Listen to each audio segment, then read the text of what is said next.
Floyd! Floyd! I'll knock you out! He's sick, look at him.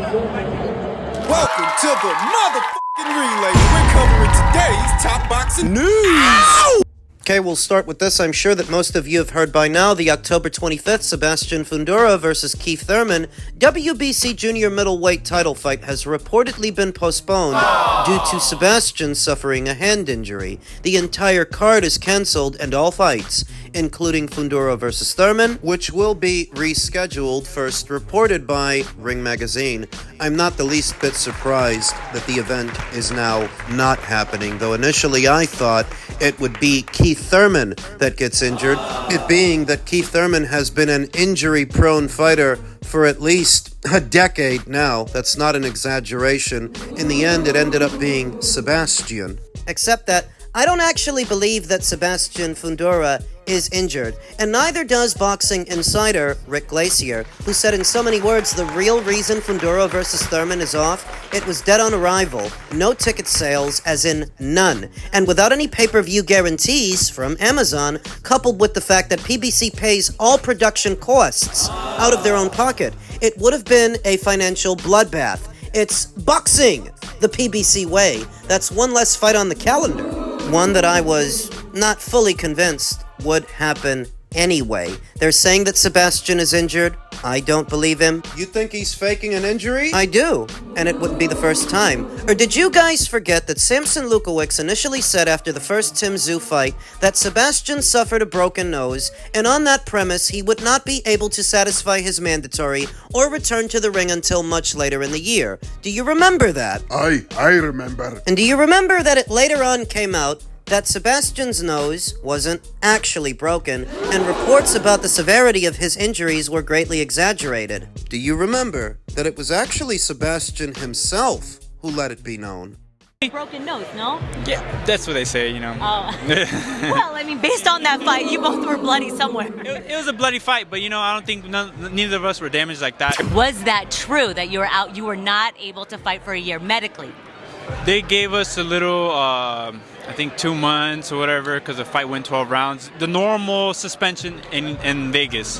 That establishes that Team Fundora have faked injuries before, so who's to say that they're not faking injuries now to get out of this shambolic event that wasn't going to make any money anyway? It would have costed the PBC more to put it on than they would have got back out of it. So on that premise, they called it off. Now they're saying that it might get rescheduled, and maybe it will, as a chief support, a co-main event, perhaps to the upcoming Pacquiao ring return early next year. But as a standalone main event, I don't think so. Wasn't gonna make any money this year. It won't make any more money next year. The best you can hope to do is bill it as a chief support to a bigger, better main event. I suppose the silver lining for Sebastian is that he at least got to fight 2 times this year already, the Cordale Booker fight and the Tim Tszyu rematch. The fight with Keith, if it would have happened, would have been his 3rd fight this calendar year.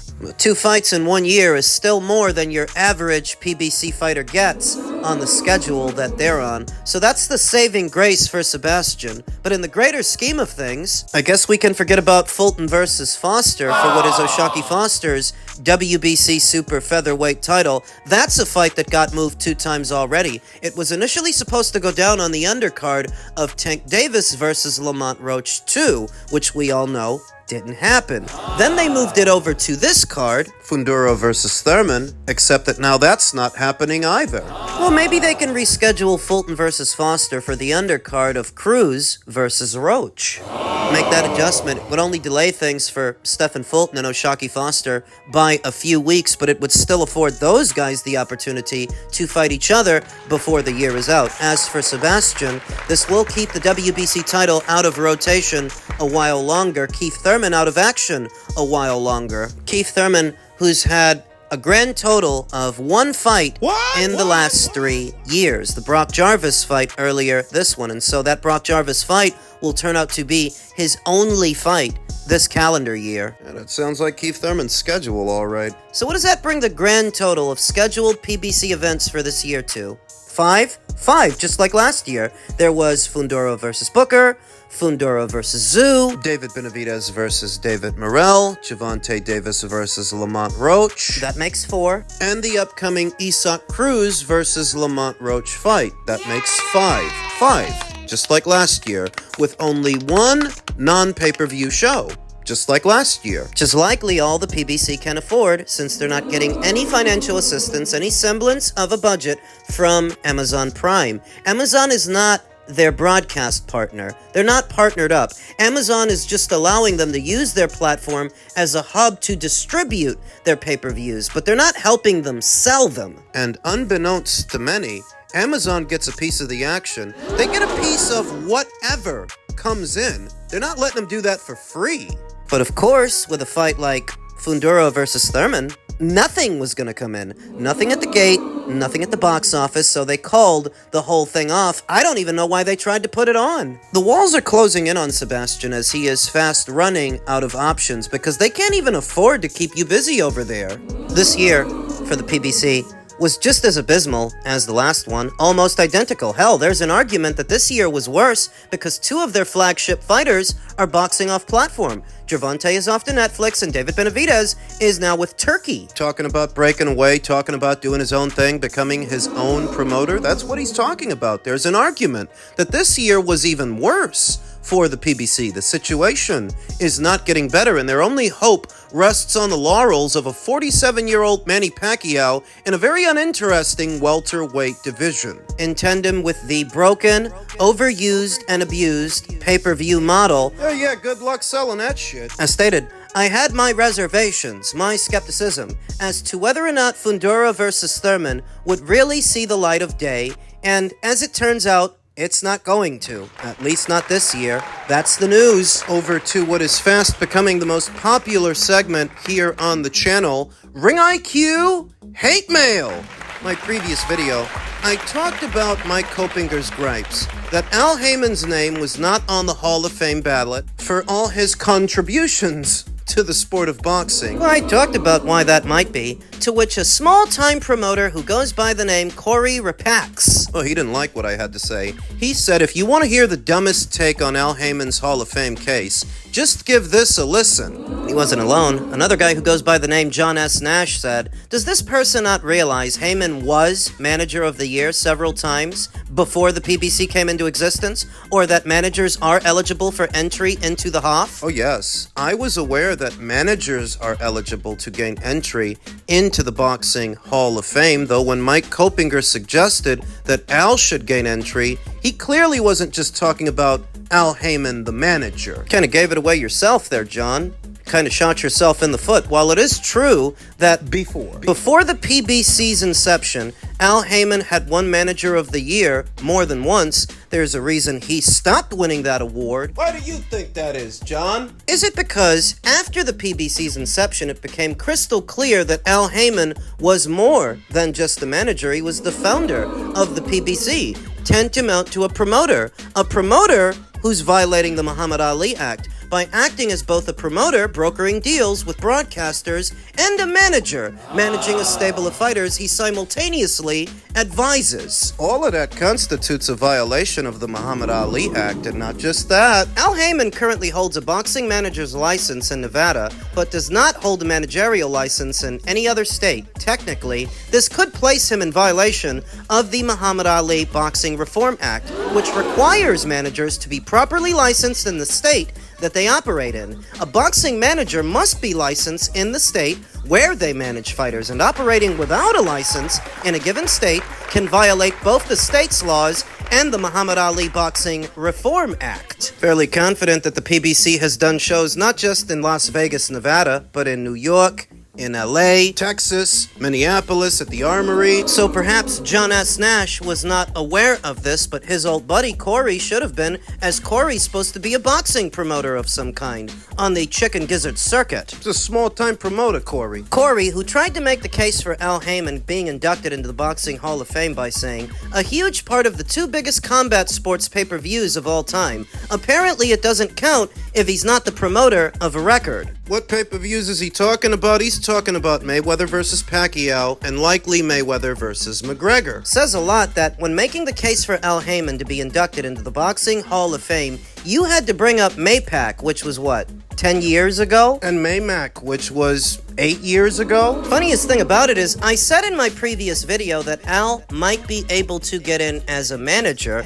though when Mike Kopinger said what he said, he didn't just mean Al the manager, he meant Al, overseer of the PBC. Founder of the PBC, unless you're going to limit Al Haymon's contributions to just Maymac and Maypac. For you to give Al Haymon any kind of recognition for anything associated with the PBC would be a clear violation of the Muhammad Ali Act, as it would prove he's been acting as both a promoter, brokering deals with networks, a manager, managing fighters, and an advisor. And his reclusive nature all these years has everything to do with him finding ways to circumvent the Muhammad Ali Act, to not make it so obvious what he's doing behind the scenes, and what he's doing, Clear violation. it's ingenious. You never have to deal with the hard questions if you're not around for people to ask them. You instead let Samson Lukowicz do all the talking, or Tom Brown of TGB in previous years, Lou Dembella. Because what I said still stands. Things are backwards at the PBC. At the PBC, they call the managers the promoters, and they call the promoter the manager. They would have you believe that Al Haymon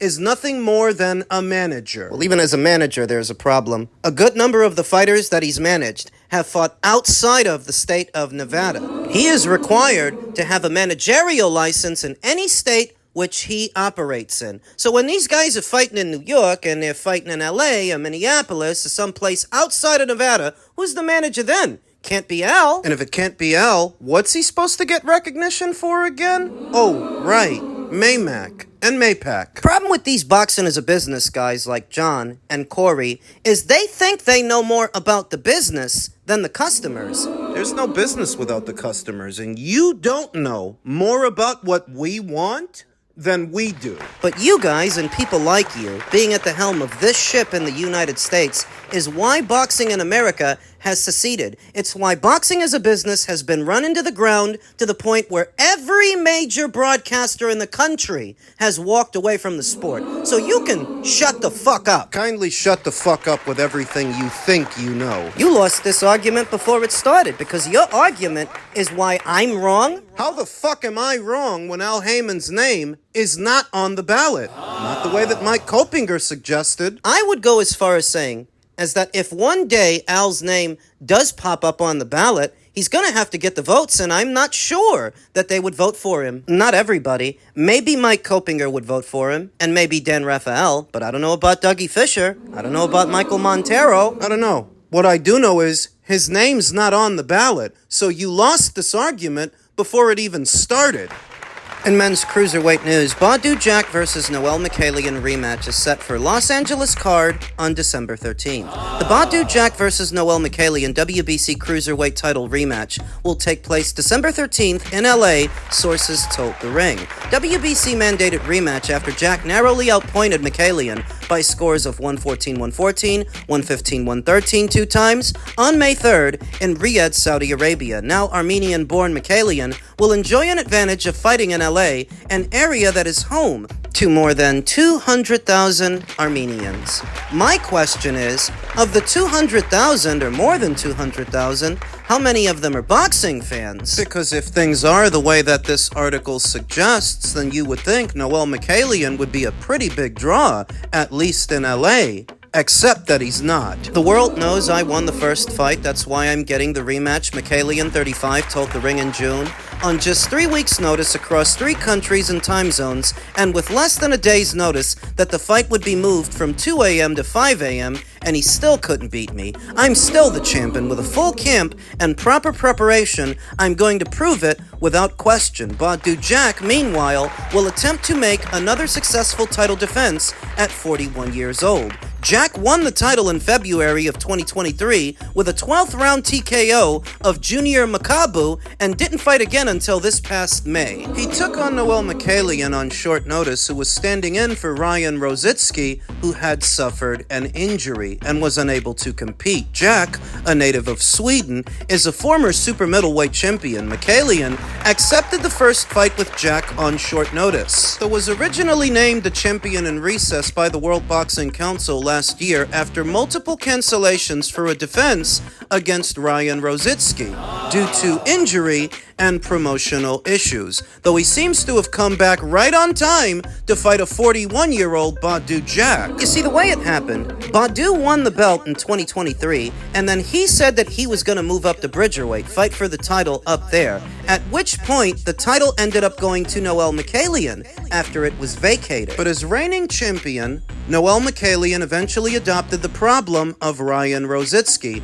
and as a result of their fight not materializing due to Noel's numerous issues, he was labeled the champion in recess. Badou Jack was reinstated as full champion. He was the one who was going to end up fighting Ryan until Ryan Rosicki got injured, and Noel Mikaelian came back right on time to stand in his place. Now what Noel says is that even though he took the fight on short notice, Jack couldn't beat him. You know that it was just as much a short notice fight for Jack as it was for you. And to top it all off, Jack is 41. You couldn't beat a 41-year-old man? There is an underlying problem here that's not immediately visible on the surface. Mick Francis, Jai Opataya's manager, recently stated that they've had meetings with Turki El El Sheikh and that they've set it up to face Badou Jack next year. But what if Badou Jack loses this one? What if he loses the WBC title to Noel in December? There's no guarantee that Noel Mikaelian will fight Jai Opataya. He's already spent enough time avoiding a Ryan Rosicki fight. Do you expect him to then turn around and fight Jai Opataya, who's even more dangerous? What could end up happening as a result of Noel Mikaelian winning that fight in December is he might elect to, instead of unifying with Jai, go unify with Zurdo Ramirez. He might think that Zurdo is more beatable and decide to go unify with him.